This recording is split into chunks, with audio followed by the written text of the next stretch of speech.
আসসালামু আলাইকুম সবাইকে। তো এখন যে মোটরসাইকেলটা দেখতে পাচ্ছেন এটা হচ্ছে সিএফ মোটো এনকে 250। একটা বাইকটার ব্রেকিং সিস্টেমের কথা বলি তাহলে বাইকটাতে dual channel ABS braking system দেওয়া আছে। তার পাশাপাশি ফ্রন্টের যে ব্রেকিং সিস্টেমটা এটা হচ্ছে 4 পিস্টন ক্যালিবার।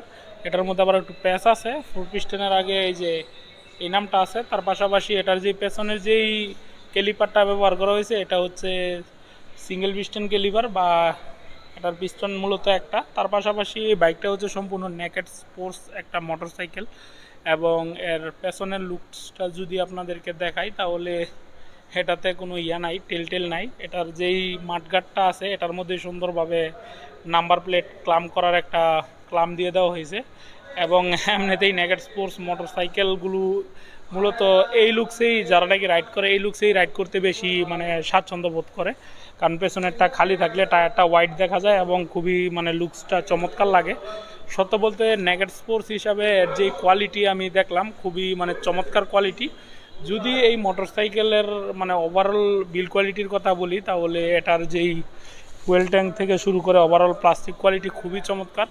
যদি আফসোসের জায়গা থাকে তাহলে এর মিটারটা বাইক অনুযায়ী ঠিক লাগে নাই। এছাড়া এই বাইকটার সব কিছুই একদম পারফেক্ট বলেই আমার কাছে মনে হয়, কারণ এই বাইকগুলো যারা নাকি ডিজাইন করে মূলত কেটিএম বাইকগুলো যারা ডিজাইন করে ওনারাই মূলত এই বাইকগুলো বানায়।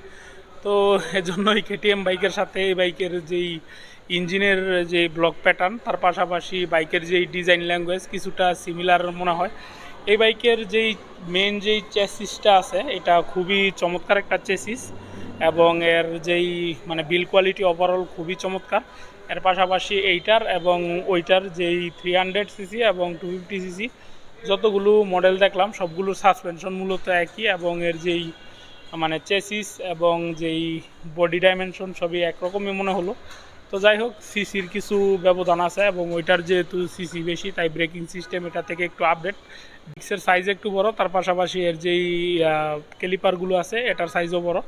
কিন্তু যদি সময় উপযোগী মোটরসাইকেল বলি তাহলে এই যে 250 সিসির এই নেকেড স্পোর্টস মোটরসাইকেলটা এটা ব্যক্তিগতভাবে আমার কাছে খুবই চমৎকার লেগেছে, কারণ এই বাইকটা মূলত হাড্ডাহাড্ডি কম্পিট করবে ইয়ামাহা MT-50 ভার্সন 1 ভার্সন 2 যেটাই বলেন না কেন। তার পাশাপাশি সবথেকে বেস্ট পার্ট এই বাইকটার যে প্রাইজিংটা ধরা হয়েছে 3,48,500 টাকা, খুবই চমৎকার একটা প্রাইজিং করেছে। এবং এই বাইকের যেই স্পেয়ার পার্টস এবং সার্ভিসটা যদি ওনারা ঠিকঠাকভাবে প্রোভাইড করতে পারে তাহলে ইয়ামাহা MT-50 বাইকটা একটা ভালো রকমের বাস খাবে, কারণ এইটার যে কোয়ালিটি আমি দেখলাম MT-50 থেকে কোনো অংশেই কম না।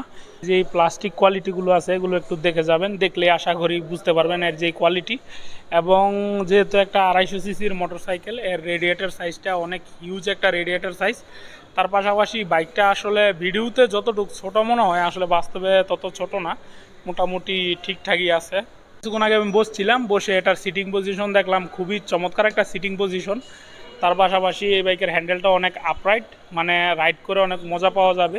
শুধুমাত্র এর গ্রাউন্ড ক্লিয়ারেন্স সম্ভবত খুবই একটু কম এইটার এবং ওই স্পোর্টস বাইক যেটা ওইটার। এছাড়া এই বাইকের আর কোনো নেগেটিভ দিক আমার খুব একটা মনে হয় না আছে।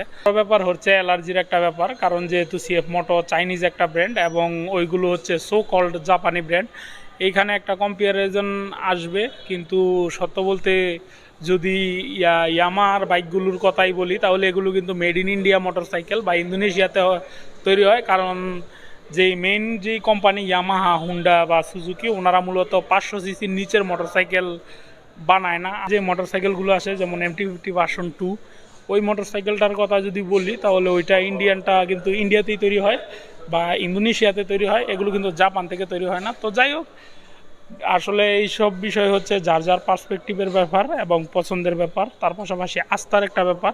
তো ওভারঅল যদি বাইকটার কথা বলি তাহলে আমার কাছে খুবই ভালো লেগেছে এবং আশা করি আপনাদের কাছেও ভালো লাগবে।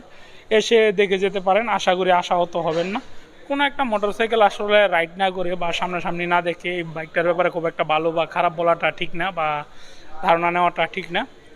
এবং সবশেষ আমি এটাই বলবো যে ভিডিওতে মোটরসাইকেলটা খুবই ছোট দেখা যায় কিন্তু বাস্তবে এটা মোটামুটি বড়ই আছে। তো আসবেন, দেখবেন, আশা করি আপনাদের ভালোই লাগবে। তো এই তো ছিল মূলত এই মোটরসাইকেলটা। আপনাদের যদি ভিডিওটা ভালো লেগে থাকে তাহলে চ্যানেলটাকে সাবস্ক্রাইব করে পাশে থাকা বেল বাটনটি চেপে দিন, ভিডিওটাতে একটা লাইক দিয়ে দিন, কমেন্ট বক্সে আপনাদের মূল্যবান মতামত জানিয়ে যান। সবাইকে আসসালামু আলাইকুম।